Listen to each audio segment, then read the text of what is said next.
In part 2 of my cable news exclusive, I asked the New Jersey governor about his plans for the future, the GOP presidential field, and whether the U.S. is weaker today than it was not long ago. Watch. One thing that appears to have hurt you with some in the Republican base is what people unaffectionately refer to as your bear hug of President Obama in the wake of Hurricane Sandy. Yeah.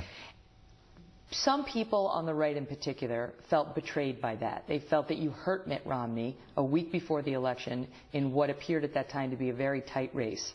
Did you? No. And the best source for that information is not me, it's Mitt Romney. And I've seen him publicly say it over and over again, that it had absolutely no effect or role in the race, either subjectively for the way he felt or objectively in terms of what their polls looked like at the time. So the answer is no. Secondly, the other thing Mitt Romney said to me at the time was, you're doing your job.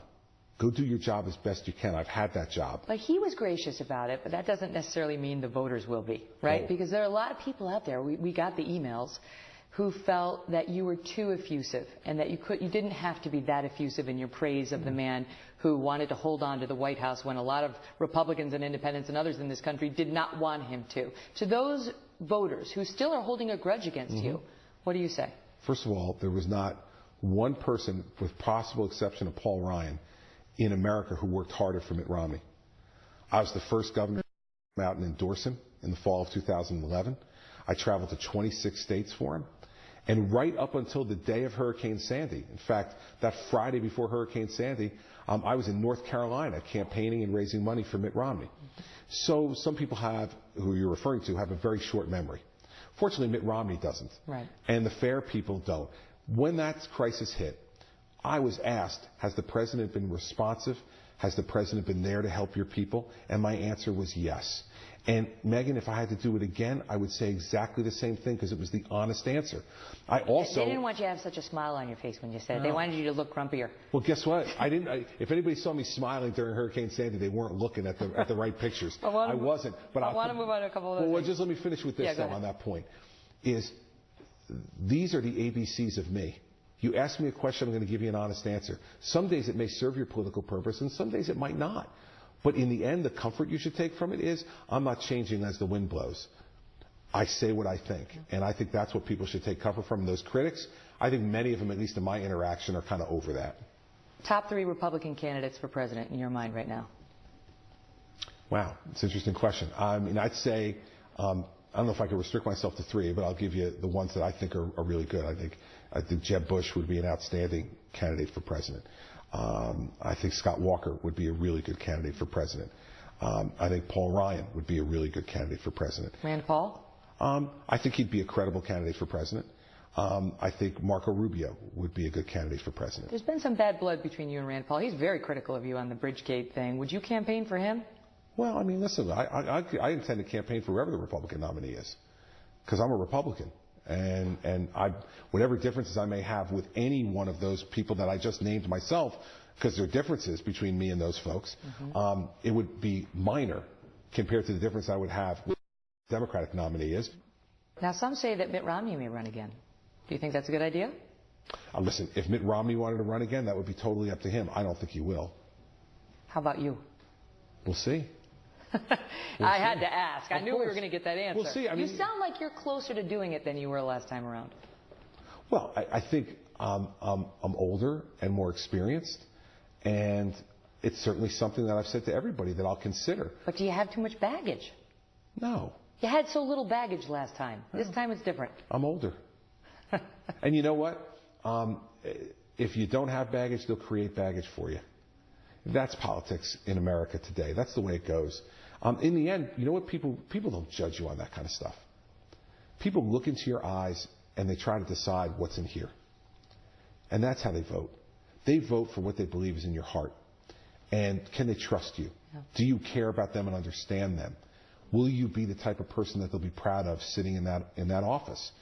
And on that basis, if I ever decided to do it, I'll be happy to be judged. But my son said something interesting to me about this. He said to me, you know, Dad, if the way you judge whether you've been a success in your life is that you had to have been president of the United States, that's a pretty high bar. So, Let's hope that's not right. Yeah. But I want to ask you about the sitting president of the United States.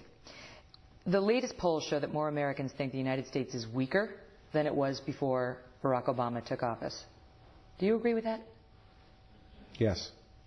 We're weaker as a country. I think we are. Why? As perceived by the rest of the world. Why?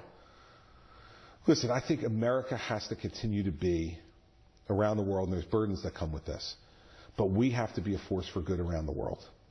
And when we're not a force for good around the world, it's not as if no one else fills that vacuum. And when we retreat and we pull back, others fill that vacuum. And that's dangerous for our country. And it is sad for people around the world who are yearning to be free. And so, from my perspective, the sense that others in the world have, and I've heard this from people around the world, that we've pulled back, that we're not as involved as we used to be. I think that's a problem, and I think that's what buttresses the sense that people have that we're weaker than we were before. And what about freedom here? Because the latest polls show that we also, Americans, are feeling less free than just 6 years ago. Well, on that one, I'm not quite as agreeable. I think we should be looking around this country and saying how fortunate we are, especially compared with the rest of the world. Even with the expansion of big government and people feeling like Uncle Sam is on top of them? Well, listen, I think that stuff needs to be reined back. So to people who feel that this president has been a transformational figure in a way that they're not comfortable with, what say you? Do you believe he's been a transformational president? I think the jury's still out on that. I do think that he has changed things, especially through Obamacare, in a way that's been really, really injurious to the country's long-term economic health and to our healthcare system. That's why I fought so hard against it here in my state. But transformation and being a transformative president, I don't think can be judged until the end and even beyond it. And the president has a lot of work to do if he wants to be transformative, even in a way that I would object to. I don't think he's quite there yet, and so I think that there's a lot of work to be done. On our side as well, we have to stop talking all the time about what we're against, and we need to start talking about what we're for. And that will be a much more effective counterweight to the president than just constantly talking about what we oppose of his. Let's talk about the great ideas that we're for and how we're going to make those happen. I think that'll give people a lot of faith and confidence and hope about the future, not just that we're against things, but that we are for a positive vision for our country. That's what I've done here in our state. I talk about what I'm for and then fight for it. And then people judge. Some people don't like it, but that's okay. At least they know what I'm for, and then they can make their judgment on me one way or the other. I think for the president to be transformative, we have to drop the ball, and I hope that we don't. Do you think the Republicans are going to take control of the Senate? I do. I'll leave it at that. And remember, I was the only guy who predicted in 2012 that Mitt Romney was going to beat Barack Obama handily in the first debate and transform the race. Go back and look at the Sunday before. People thought I was crazy. I was right. I predict that they're going to win the United States Senate also. We'll roll that tape back after November. Tomorrow you're heading to Vegas. I am. Do you feel your luck is changing? You know what? I feel like tomorrow will be better than yesterday. And that's all you can hope for in this life, is that tomorrow will be better than yesterday.